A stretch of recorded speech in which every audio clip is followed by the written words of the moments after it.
நேற்று கூட மேடவாக்கத்துல ஒரு 2 சின்ன நாய்க்குட்டிய 3வது மாடியில இருந்து கீழே போட்டுட்டாங்க. அந்த நாய் அவ்வளவு வலியிலையும் வேதனையிலையும் துடிச்சு போச்சு. அதை பத்தி என்னைக்காவது பேசியிருக்கோமா? நாய்களுக்கு நடக்கிற குடும்பம் அது மட்டும் கிடையாது.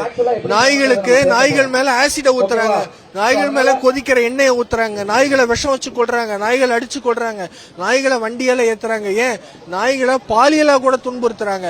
ஆனா இதெல்லாம் பத்தி நம்ம என்னைக்குமே பேசினது கிடையாது. இன்னைக்குமே இதுல பெரிய ஒரு விஷயமா பேசப்பட்டது கிடையாது. ஏன்னா ஆஃப்டர் ஆல் நாய்கள் தானே அப்படிங்கிற ஒரு மைண்ட் செட் அப்படிதான். அதே மாதிரி நாய்கள் குழந்தைகளை கடிக்குது, நாய்கள் சில பேரை கடிக்குதுன்னு சொல்லி எங்கேயோ நடக்கிற இன்சிடென்ட்ஸ் எல்லாம் நம்ம பேசி வைரல் ஆக்குறோம். ஆனா மகாராஷ்டிரால வசை அப்படிங்கிற ஒரு பகுதியில ஒரு பெண்ணை ஒருத்தர் ரேப் பண்ண முயற்சி பண்ண வரும்போது அந்த சாலையோரத்துல இருந்த ஒரு நாய் தான் காப்பாத்துச்சு. அதே மாதிரி ஹரியானால ஒரு பிறந்த பெண் குழந்தைய டிரைனேஜுக்குள்ள இந்த குழந்தையோட தாயை போட்டு போயிட்டாங்க. ஆனா அந்த இடத்துல அந்த சாலையோரத்துல இருந்த தெரு நாய்கள் தான் வந்து அந்த குழந்தைய காப்பாத்துச்சு.